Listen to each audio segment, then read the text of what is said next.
Hello and welcome to the Contract Warrior podcast. In this episode, we're going to talk about the dangerous risk of assuming an RFI changed the contract. I'm your host, Christopher Williams. I am a former contracting officer. I have worked cradle to grave contracting, so that's pre-award and post-award, for both A&E and construction type contracts, also service contracts included, and I've also executed numerous REAs and claims. So believe it or not, contractors can execute assumptions very easily as they worry about momentum, right? Momentum in the project. And let's talk about construction namely, but this would apply to services as well. But let's say that whether it's a design build or design bid build, the contractor submits an RFI, receives a response from the government and says, wow, I think we're good to go. We can move forward and we can just implement whatever we assumed we could do, and let's go on. And thinking that everybody is partnering forward, everything is fine, have the assumption that the authorization to proceed inherits some kind of consideration. Huge risk, right? Now, I have worked with contractors who are very seasoned and still did not submit RFIs, and when they did send in an RFI, they were very nervous about that RFI. I don't know what the vulnerability was, but nonetheless, after several years of trying to train them to submit RFIs when they had concerns, they disregarded that type of guidance and they went ahead and just used emails, okay? So this can easily be applied even when just regular emails are being exchanged back and forth. That's actually more common. But let's stay on RFIs, okay? Now, what is the deal, right? Well, the contractor can end up with some type of answer that's really a clarification, and they think that it equals a change, right? Or the government's providing an interpretation and the contractor's thinking, oh yeah, that's authorization, okay? Or some type of coordination where the contractor thinks, okay, now that that's set up and we can coordinate, I don't know, with the facility or the customer, that equals some type of additional entitlement, right? And this is easily done, as I mentioned, because the contractor's really focused on maintaining momentum, right? Keep the project moving, solve problems quickly. Let's keep going. Let's avoid delays, right? So then the contractor can easily assume that when the RFI captures, additional coordination or revised sequencing, alternative materials, whatever, or redesign effort, maybe even expanding interpretation, right? When that happens, the contractor is often like, well, okay, thanks, got it. So you agree too. We can go ahead and go down that road. And the reason this can be easily interpreted is just comes down to communication. Bottom line, there's just a communication breakdown. But on the government side, so the contractor is thinking, okay, this is authorization and so forth. But then the government side really thinks their answer was a clarification or perhaps a confirmation or interpretation, right? Maybe the contractor said, hey, can you interpret the intent of this facility? Hey, can you interpret this or that? So the government clarified, right? Maybe the government thinks that it's, information only, right? To be validated by the contractor and their resources. But the contractor says, okay, well, it sounds like the government is telling us to do this. So there is obviously a problem there. Everybody, we're all big boys and girls and everybody knows that's a problem. You should never assume when it comes to federal contracting. And you have all the reason and ability to ensure your assumption is preserved, right? And there's ways to do that. But first off, let's think about what a KO would say if you came up to them and you said that. If you said, hey, Chris, here's my RFI. I think the government actually interpreted this as a change in conditions, right?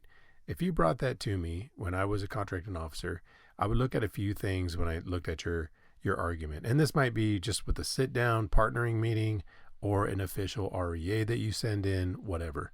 But I would look at it and screen it through this process. And I would start with a few questions, right? Like, was the issue already included in the contract? So maybe whatever you're asking already existed in the contract. Or should the contractor have reasonably anticipated whatever the issue is, right? Or prudently anticipated it? Was the response merely a clarification? Did the government clarify? Did the contractor clarify and the government agreed, right? Did the contractor proceed without preserving assumptions? Did the contractor say, hey, that's great, thanks for the answer, here's a follow-up RFI, I need to make sure that my assumptions are also correct, right? Now, are you guys expecting my organization to perform at no cost? Because we believe this is a change order. Perfect. That's an RFI response. It doesn't need to be shiny, and the government needs to respond to that. Yes, please proceed at no cost to the government, whatever. But that would have preserved your assumptions, right? Did the contractor notify the government of cost or schedule impact, which would be part of preserving your assumptions? You would definitely want to touch on time and money, and you should always do that with every RFI regardless. Some people say it's not always required. If I was the contractor, I would have it as a staple in all of my RFIs. Was there actual contractual direction to perform additional work? So that's probably as close as you can get to an anchor that actually provided a change order, a constructive change or what have you, per the RFI. And then in addition, the KO might consider, was there actual contractual direction to perform additional work, right? Now, let's go back to, how does this happen, right? So obviously the contractor is trying to solve problems in the field as quick as possible. They want to avoid disruptions, right? And for, if I haven't mentioned it, basically it doesn't matter if you're a seasoned contractor or you're brand new. I've seen it on all sides. Experience doesn't mean that you're going to just clarify, right? You're going to make sure your assumptions are preserved. I have seen the most seasoned contractors assume such. So this isn't to beat up contractors who are starting construction with DoD. This is to beat up everybody, to let everybody know, hey, this is a real thing, right? It can be inadvertently applied where you just move forward with the response and you fail to preserve your assumptions, or you fight back and you say, hey, okay, just to clarify, this will be additional time and money. The estimated amount is $50K and the estimated time is an additional 90 days. A proposal will be forthcoming as soon as reasonably available. There you go. That's your response to the question. If you think that this has consideration associated, just send that in as a secondary to your initial RFI, right? So RFI 10, that would be RFI 10B, and you would put that response in there. So you can always submit a follow-up RFI. You can say when you need that answer. You can also notify the government that you're at a work stoppage until that answer is provided, that this is urgent, right? So I definitely, when I was a KO, would like to know if my contractors were confused about the answer. Let's get that ironed out as quick as possible so we can move this train forward, right? Because the contractor really is focused on moving the project, right? Avoiding disruptions, trying to satisfy reviewers, all those things. Now, simply because an RFI resolves the technical issue in the field, it doesn't mean that it automatically equals a modification. I guess that kind of leads to reason that, that answer didn't mean there was going to be a mod or compensation changed, right? A compensable change was coming, that somehow you're going to be credited for your effort. You're not able to defend your position unless it's literally written in the RFI. Or schedule entitlement, right? To get additional time. All those things cannot be assumed, right? But it's natural and preferred, by a prudent contracting officer that scope is identified first and then time and money is secondary. If as a KO, if they can identify in that logic, then usually that limits a lot of resistance when it comes to contractual issues and scopes of work and stuff like that. Everybody's worried about the money and the time, but the KO needs to understand what in the world are we building, what are we doing, what changed, and then we can address time and money secondary. Now, this is where your REA becomes vulnerable, right? Is when you did assume that, and the government told us how to proceed. That will be your argument generally. Well, they told us. We had a question. They gave us a response. That was direction. That doesn't fly. That's not an authority that can be used by the KO to pay you for an effort that was assumed.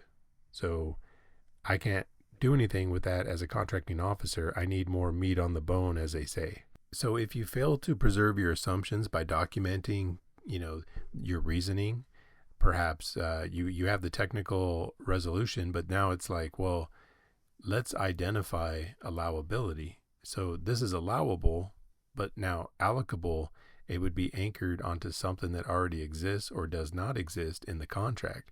And therefore, if it does not exist, it would be a change. And so your RFI, at least maybe the follow-up, if not your first one, calls out your point of reference as a contractor. Where is your argument coming from, right? Is it coming from, the Q&A that was executed during the solicitation phase? Is it coming from your proposal? Is it coming from the design? Remember, the contract includes the solicitation, the proposal, and the design, right? So those three buckets you can draw from in order to preserve your assumptions and use those items as your authority or your interpretation of your reason for concern, right?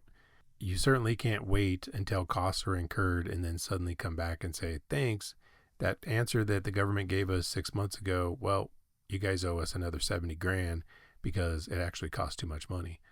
That's a hard line to toe, and very difficult for the government to support you with, because you didn't preserve your assumptions, right? You didn't preserve your right to submit an REA within 30 days if you thought it was a change order, which is the most common.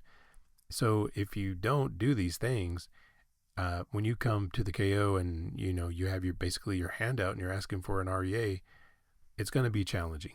It is going to be challenging. You have to have your paperwork lined up legitimately, and not only the paperwork, but the timeline, supportive documentation, the whole 9 yards, right? And waiting too long to raise these costs is also a problem. So even if you preserved your right to submit an REA, you still need to do it in a reasonable fashion. You have to provide a proposal as soon as reasonable, right? Hopefully sooner than later, so the government can digest where you're coming from, because you're going to want feedback from the government team so that you can provide supportive info and try to get a better, bite at the apple to try to get your REA resolved. So you need time in front of you when you do submit your REA. Okay, so what is the KO's mindset, right? The government distinguishes between clarification and change orders. That's night and day. So a clarification is something that already exists or was anticipated way early on to be clarified. It is such an advantage to make the decision today. It doesn't impact any previous decisions made. So essentially planned or unplanned, but it was expected to happen. Whereas a change order is completely different. We need to course correct, make a little adjustment, what have you. And the difference is not ambiguous. They're absolutely different. And so if you're concerned about the response, because as a business owner, you're like, hey, there's extra time, we don't do this stuff for free, then you're interpreting that comment as a change order. If you're thinking, oh, okay, that makes sense, and good, they answered in time, so we can get the right submittal, we can go ahead and order the right product, the right carpet color, the right paint color, whatever, then you're in clarification world, right? So it's as clear as that. And for those that think otherwise, I'd be interested to know where you've seen clarifications that were absolutely a change order and vice versa. No, they're very distinguished. And a contracting officer is trained to see that distinguishment, right, between clarification, interpretation, correction, and actual contract changes. So this is what we look at as KOs, and contractors should do the same, at least the project managers. Now, if you really want to know what a contracting officer wishes their contractors knew and would help support the whole process, head over to thinklikeyourko.com, get the free training right there, and you're good to go, right? You're halfway there. I put it together personally for your benefit, and this is something that I enjoy doing now that I'm retired. And so with that said, thanks for your time, have a good day, and we will see you on the next episode.